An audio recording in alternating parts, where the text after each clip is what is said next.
Minimum wage committee गठित नहीं करते हो, वो खत्म हो जाती है, उसको रिवाइव नहीं करते हो। इतनी महंगाई में 10 साल 12 साल में आप मिनिमम वेज रिवाइज नहीं करते हो, और वर्कर अगर आवाज उठाता है उसको आतंकी कहना चाहते हो, उसको उग्रवादी कहना चाहते हो।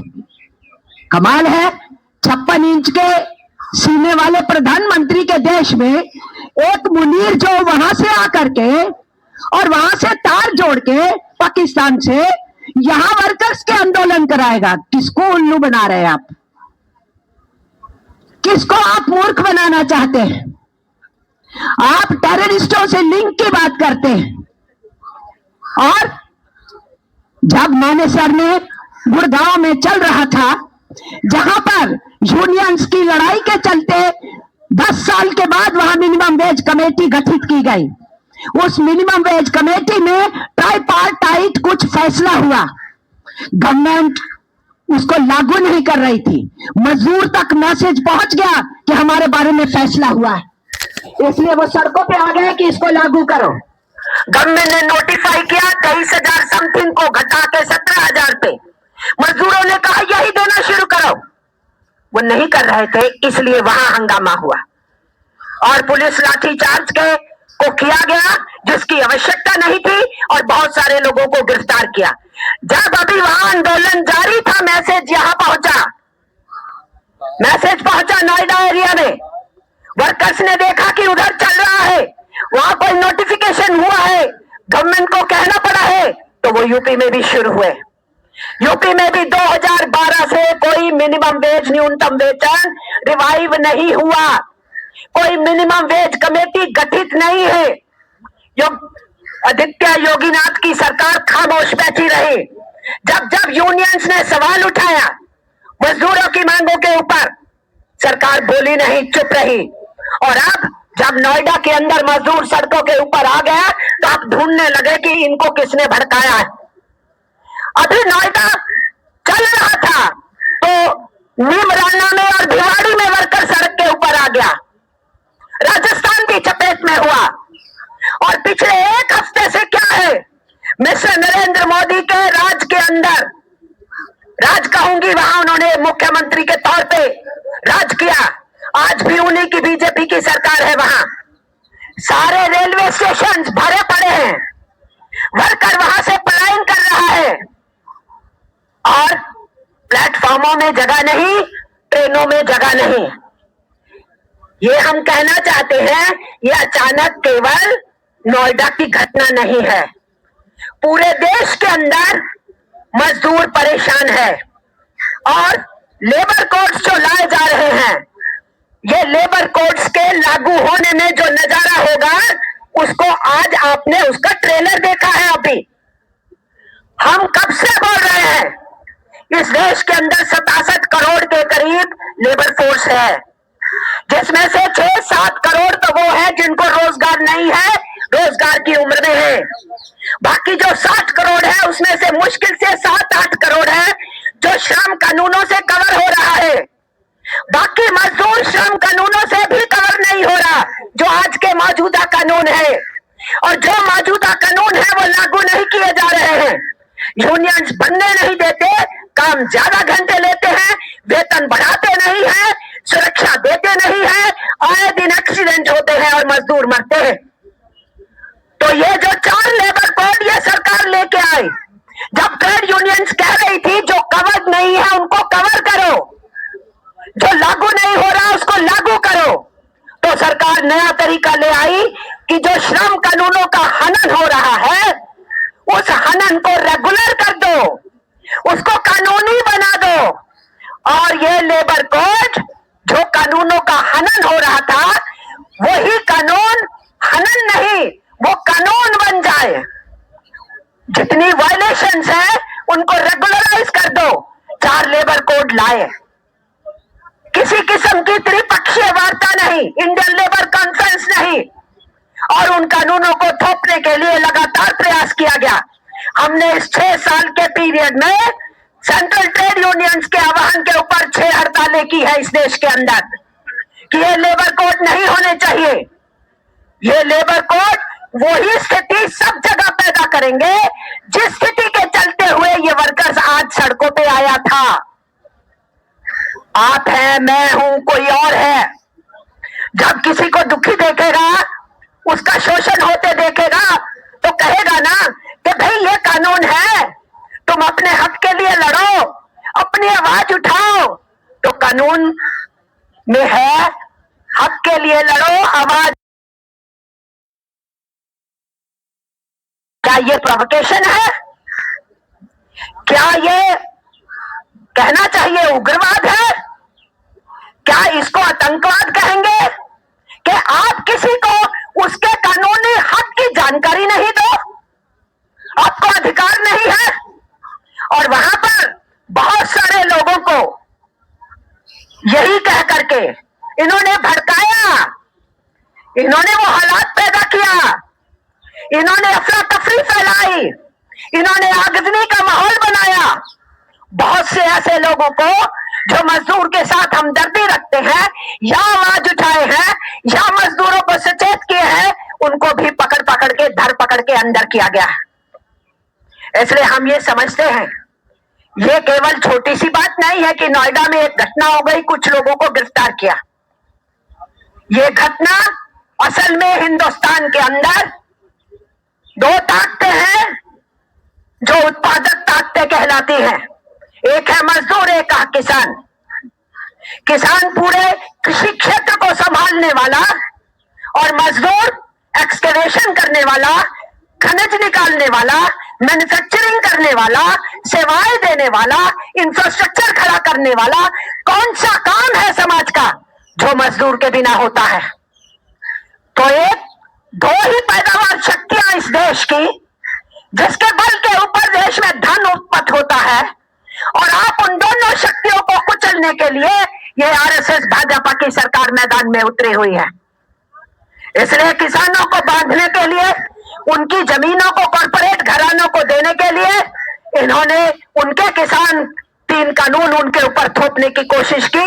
13 महीने वो लड़े बॉर्डर के ऊपर और ट्रेड यूनियंस ने उनका साथ दिया। और जहां मजदूरों का प्रश्न है, वो आंदोलित होते हैं, गठित होते हैं, शोषण के विरुद्ध लड़ते हैं, सबके मानवीय अधिकारों की बात करते हैं। और इसलिए यह सरकार के लिए बहुत बड़ा खतरा है, क्योंकि ये अडानी और अंबानी के हवाले पब्लिक सेक्टर को नहीं होने दे रहे हैं। ये पब्लिक सेक्टर को बचाने में लगे हैं, ये पब्लिक सर्विसेज को बचाने में लगे हैं, अपने यूनियन के अधिकार के लिए लगे हैं। इसलिए ये ऑर्गेनाइज्ड फोर्स, इसको पीटना चाहिए। इन दोनों ताकतों के पीछे ये सरकार पड़ी हुई है।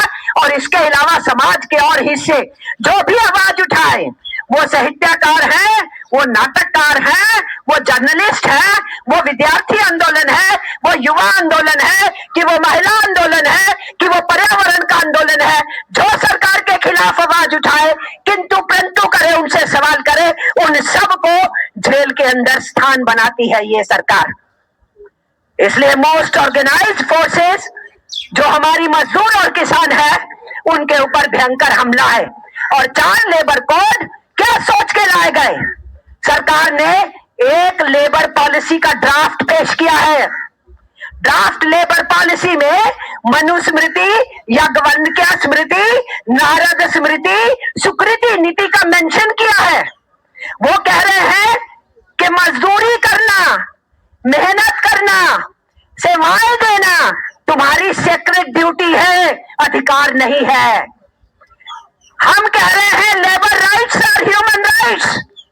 इस बात को यूएनओ ने एक्सेप्ट किया, आईएलओ ने एक्सेप्ट किया, दुनिया के सभ्य समाजों ने एक्सेप्ट किया। और नरेंद्र मोदी की सरकार की ड्राफ्ट लेबर पॉलिसी ने कहा, मजदूरी आपका अधिकार नहीं है। Labour is not a right, labour is a sacred duty. इसलिए जिंदगी भर सेवा करते रहो, काम करते रहो, हर तरीके का काम जो आपको दिया जाए उसको नतमस्त करो और काम करो, अधिकार की बात नहीं करो। इंटरनेशनल लेबर स्टैंडर्ड्स के खिलाफ उसमें राय दी गई है। हिंदुस्तान के कॉन्स्टिट्यूशन के फंडामेंटल राइट प्रिंसिपल्स को कोट किया है, लेकिन सारे प्रावधान उसके खिलाफ दिए गए हैं। और उस ड्राफ्ट पॉलिसी में लिखा है कि चारों लेबर कोड लाना जरूरी है, मालिकों के हित को देखते हुए, ईज ऑफ डूइंग बिजनेस। इसलिए हिंदुस्तान को कॉर्पोरेट इंडिया बनाना चाहते हैं ये, हिंदुस्तान को मजदूर का, किसान का, आम जनमानस का देश नहीं रहने देना चाहते। और इसी को मद्देनजर रखते हुए ये सरकार लगातार अपने कामों को आगे बढ़ा रही है। हमें किसानों को समझाया, तुम्हारे हित में लाया हूं, और जब वो कानून वापस लेने पड़े, मैं तुम्हें समझा नहीं पाया। मजदूरों को कह रहे हैं तुम्हारे हित में 4 लेबर कोड लेके आया हूं। मिस्टर नरेंद्र मोदी, आप अपनी स्टेट के अंदर देख लीजिए, जहां डबल इंजन की सरकार है योगी के साथ आपकी, वहां पर क्या नजारा है। आपके गुजरात में क्या नजारा है, बिहार में जहां आपकी सरकार है क्या नजारा है, हरियाणा के अंदर क्या नजारा है। आप क्या करना चाहते हैं? श्रमिकों को कुचलना चाहते हैं।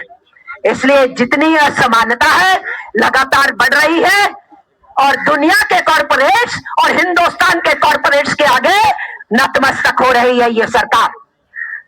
हिंदुस्तान के एमएसएमई को और खेती को पूरी तरह से बर्बाद करने के लिए ट्रंप के साथ ट्रेड डील की बातें की गई, और वो ट्रेड डील हिंदुस्तान की खेती के लिए एक मृत्युदंड होगा, हमारे छोटे सेक्टर के लिए मृत्युदंड होगा, हमारी एक्सपोर्ट एक्टिविटी के लिए मृत्युदंड होगा। और आज क्या कह रहा है, आज के अखबारों में उनका एक स्पोक्स पर्सन अमेरिका का कह रहा है खेती के मामले में थोड़े टफ नट है। हिंदुस्तान में बातचीत चल रही है, टफ नट है।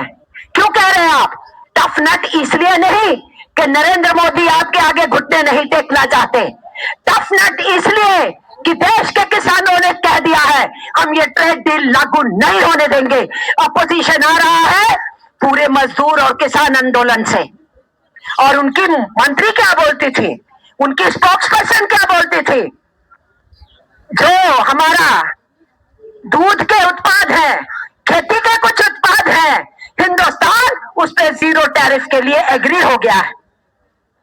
जो हमारा सामान वहां 3 और 4% के रेट पे जाता था, उतने ही एक्सपोर्ट ड्यूटी देनी पड़ती थी, वो 16% हो जाएगी।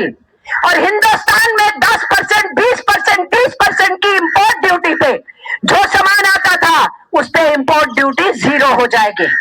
इस देश की तबाही की इबारत लिख रही है नरेंद्र मोदी की सरकार, और उस तबाही की इबारत का अपोजिशन करती है वर्किंग क्लास और पीजेंट्री, और इसीलिए दोनों निशाने पे है। वाम पक्ष की पार्टियां हमेशा मजदूर किसान के साथ खड़ी रही है, और वाम पक्ष की पार्टियों ने यह निर्णय लिया, जो नोएडा में घटना घटी और प्रदेशों के अंदर घटना घटी, उसमें जो मजदूरों पे तशद्दुद और जुल्म हुआ और जो उनको जेलों में डाला हुआ है, उनकी बेल भी रिजेक्ट कर दी गई 2 दिन पहले, उनको निकलने नहीं दिया जा रहा है। पूरी कहानी दोहराने की कोशिश की जा रही है।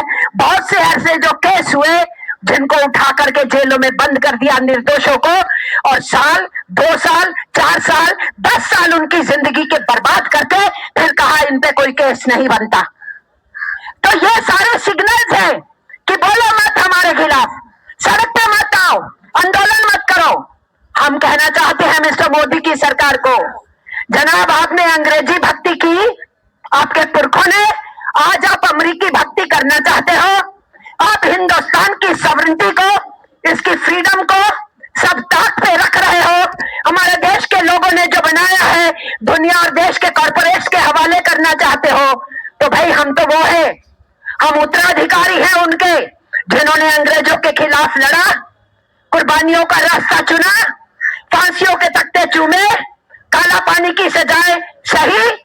तो इस देश के अंदर वाम पक्ष ने उस समय, ट्रेड यूनियन आंदोलन ने उस समय, किसान आंदोलन ने उस समय ब्रिटिश साम्राज्यवाद को ललकारा और हिंदुस्तान की आजादी को एक रियलिटी में, सच्चाई में बदलने के लिए अपनी अग्रणी भूमिका पूरे स्वतंत्रता आंदोलन में निभाई।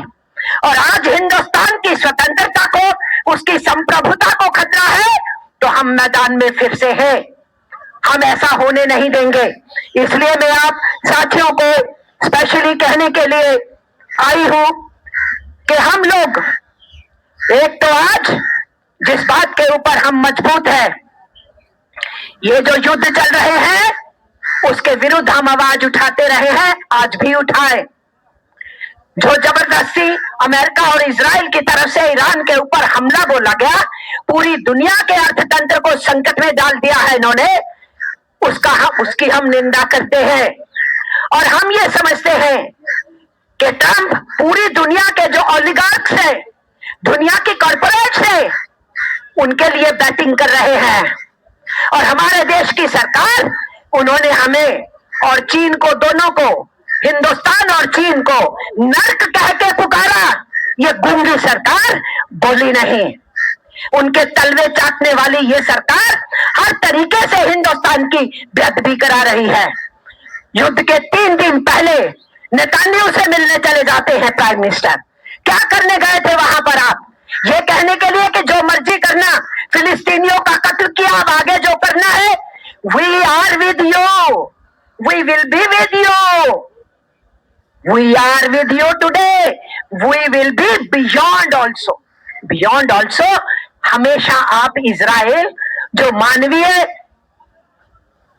मूल्यों का कत्ल करते हैं, उसी के साथ खड़े रहेंगे, ये कमिटमेंट करके आते हैं और 36 घंटे के बाद लड़ाई शुरू हो जाती है।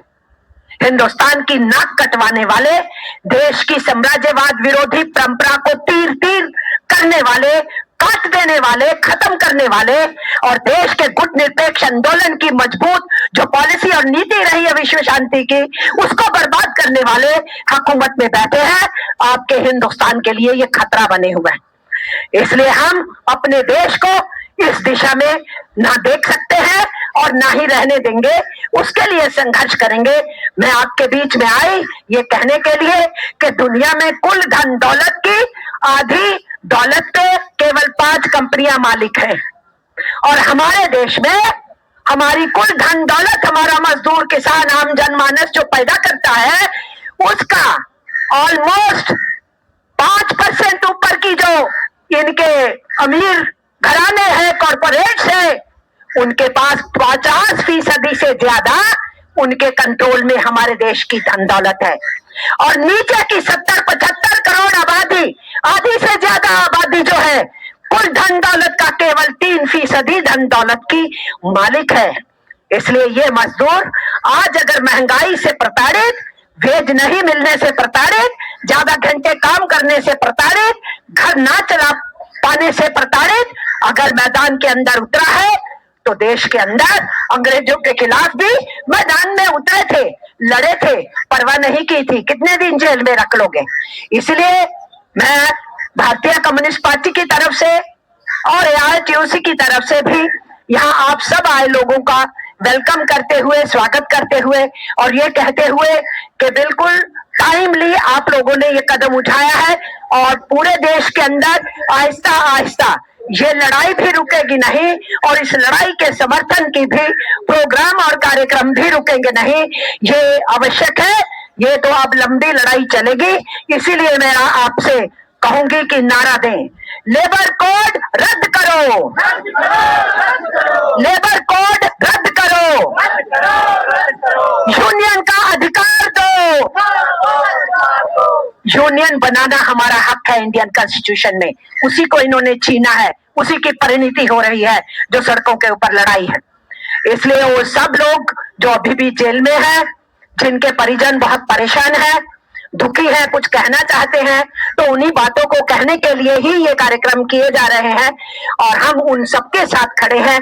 आश्वासन दिलाना चाहते हैं उनको जिनके परिजन अंदर हैं, वो हमारे मजदूर भाई हैं जिनको अंदर किया गया, हमारी बहनें हैं जिनको अंदर किया गया जेल के अंदर, उनको छुड़वाना एक काम है, और आने वाले दिनों में इनकी साजिशों को फेल करना, लगातार अपने आंदोलनों को आगे बढ़ाना, वो लगातार हमारा काम है जिसको हमें करना है। बहुत बहुत शुक्रिया, क्योंकि समय हो